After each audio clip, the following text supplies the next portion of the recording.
Hi booktube, Aaron here. Hope you're doing okay. Today I've got a tag for you. I'm going to do the song tag, so it's a little different. It's not really about books, although there's one prompt in this tag that does invite you to show a book, and so that's something to to look forward to if you're I don't know, not really into music. I really love music, and before I was a reader, I was a lover of music. I loved listening to and just loved playing music. When I got home from school, when I was a teenager, I'd be straight to my guitar. And so, yeah, I've been thinking for a while about how I could talk about music a little bit more with this being a book channel. I don't really know. And then this tag comes out of the blue, and it's a tag by Gareth from Books, Songs and Other Magic. And he very kindly tagged me when he made it. And so it's been a little while because I've been on holiday, but I've come back, and I'm really quite excited to do this tag. As far as I know, a couple of other people have done it. I think Alan from Big Hard Books and Classics has done it. I think I saw him do that. And I just watched David Wiley do this tag as well, and his version was really delightful. So if you haven't seen his version yet, I'll put his in the description along with the original. And there'll be a lot in the description because I'll make a playlist for all of the songs that I bring up during this tag, and I might have like a YouTube version and a Spotify version for whichever you find easier. But with all that said, let's get into the tag itself. So there are, I think, 8 prompts, and the first prompt is name a song that always makes you happy. And for me, it's a big famous song, but it's Brown Eyed Girl by Van Morrison, and it's just always been my favourite song for as long as I can remember, and longer. I would say, well, I wouldn't say, my parents say, when I was little, in my little baby bouncer, I would bounce like crazy when that song went on. So I absolutely loved that song as a kid, and it still makes me really happy and really nostalgic when I listen to it. And yeah, but Van Morrison is one of those songwriters that I just go back to every now and then, and his songs always do make me feel something.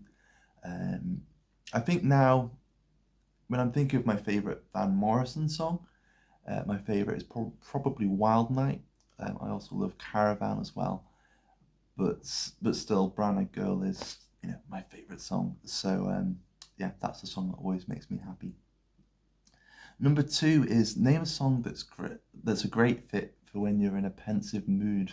And my pensive pick for the last couple of years has been Je ne quitte pas by Jacques Brel. And it's just a great song to listen to in the dark. It's got a really weird, quirky arrangement. It's got a theremin in there, which is a weird sort of motion sensor synthesizer, is the best way I can explain it. And it's great.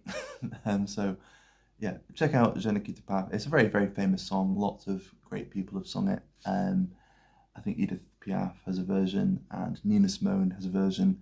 But yeah, for me, no one sings it like Jacques. Number 3 is name a song that changed your taste in music. And for me, it's the song that really turned me on to jazz. And that's, again, a fairly typical, big, famous song, and that's So What by Miles Davis from his album Kind of Blue. And up until listening to that, I would sometimes as a kid enjoy dancing around to Glenn Miller or something like that. And other than that, jazz was just something to have on in the background. I wouldn't really pay attention to it. And then this song made me pay attention. There's a particular bit where the drummer hits like the crash cymbal with just the right amount of force, and then it goes into the sax solo, and it's a trumpet solo, and yeah, it's just great. So that particular moment in that song is what kind of really got me paying attention to jazz. It got me paying attention to that song, then to Miles Davis, and then yeah, it just got me really into jazz. I'm not a jazz head. I don't know really that much about it.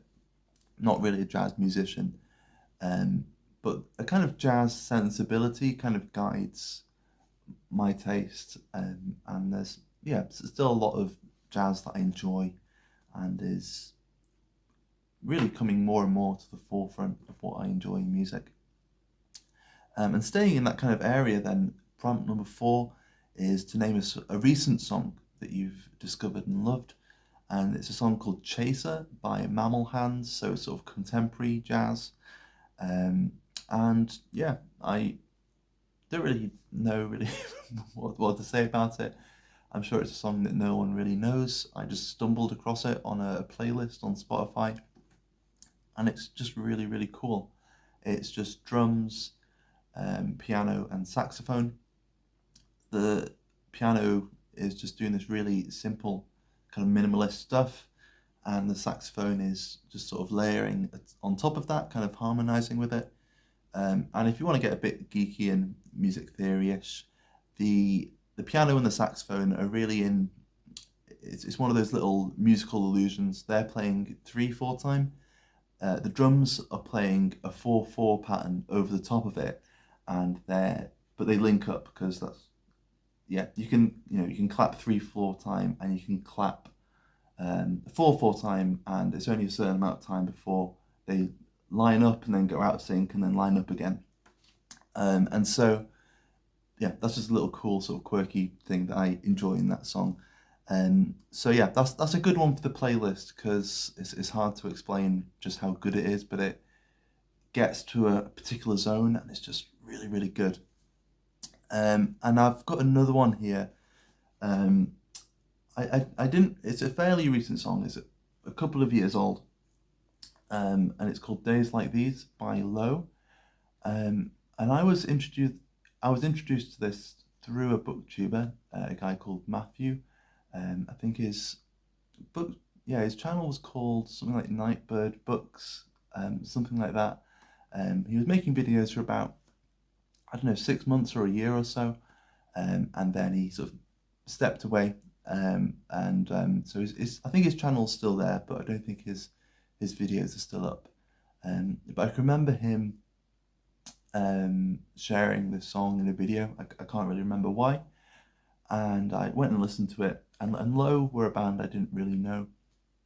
And I thought the song was okay, and I kind of earmarked Low as a band that I wanted to check out at some point. And then I sort of forgot about them a bit. And then at the end of last year, I found out that their drummer, Mimi, had died. And yeah, I don't know, it just kind of shocked me into checking them out again, I suppose. I don't know, when a band breaks up and you don't really know them that well, or if a member dies and they can't really carry on anymore.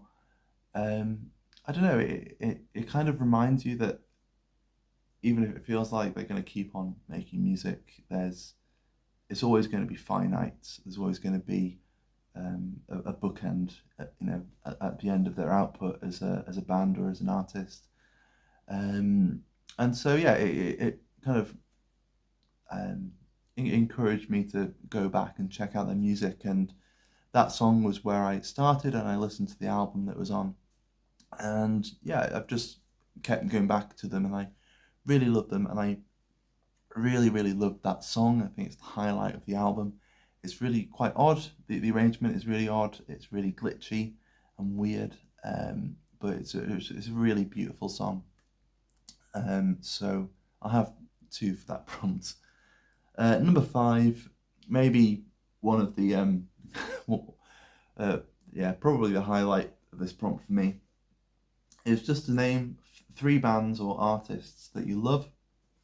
It's that nosy question, and these are 3 that I love. I don't know if they're my top 3 favorite, but there's my favorite band is in there, and then there's 2 that I just find myself continually going back to over time.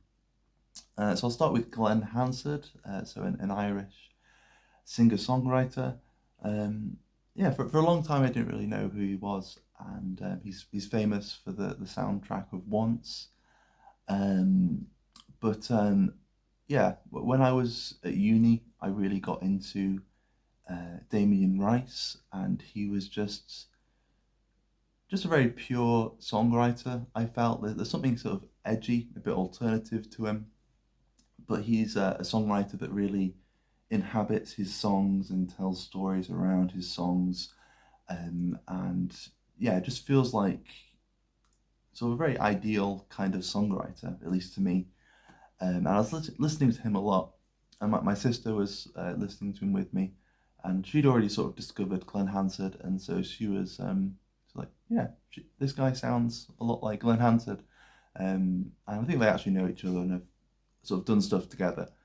Um, and so yeah, I checked him out, and suddenly he's kind of overtaken Damien Rice. He's produced a lot more music, and yeah, I just keep coming back to him. There's something about some of his more recent albums that a bit sort of, I don't know, dad rocky or dad folk. I don't really know how to describe it, but it's still really really good, really satisfying. Um, well written, well played, well recorded music. And there's that thing in Damien Rice. He's a really pure songwriter, and he just wants to make the song work. And he's willing to experiment. Before he kind of went solo, and he was famous for Once, he was in a band called The Frames. And going back to The Frames and listening to them was what made me really, really love him as a songwriter. It's sort of grunge music with a fiddle, which is perfect for me, since I love grunge music, and I sort of started playing music on violin. So yeah, that was really cool.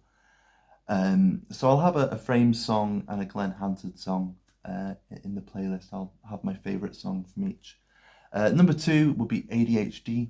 I think I've shared them once before in this channel. They're an Icelandic jazz rock band. They're kind of crazy, and I absolutely love them. They just always hit the spot. Um, there's something very sort of organic about them, even though there's electric guitar and organ and sometimes synthesizers and things going on, but it's never too much in that kind of electronic dimension. There's just enough experimentation for me. And so they're really, really fun, really, really good. And then my the third one, my favorite band of all time, is Radiohead. And very much like Brown Eyed Girl, I can't remember a time where I don't remember Radiohead existing, which is kind of showing my age. I was, sort of growing up, sort of my early memories would all be in the wake of OK Computer. And my parents were playing the Bends pretty much, it felt like 24/7 when I was a kid. So they're just this band that I've always known and loved, and they sort of became my favourite band when I was a teenager. And so it's going to be hard picking a favourite song for Radiohead, but yeah, they're a band that I just always go back to. And even though they're depressing, they can be weird. I don't think they're ever too depressing. And even though they're experimental, I don't think they ever push things too far. But then that's coming from someone who's kind of used to them, so maybe that doesn't really count. But yeah, Radiohead are really really big. I don't really know what else to say. It's kind of hard to hard to put it into words, but I love Radiohead. Number six is, what instrument would you like to be able to play? Um, yeah, I was one of those kids, and I would probably see an instrument and I'd be like, I want to play that. So, yeah, I started on violin. Guitar is my sort of comfortable area. It's my main instrument now. And I've been playing a lot of bass in the last year or so.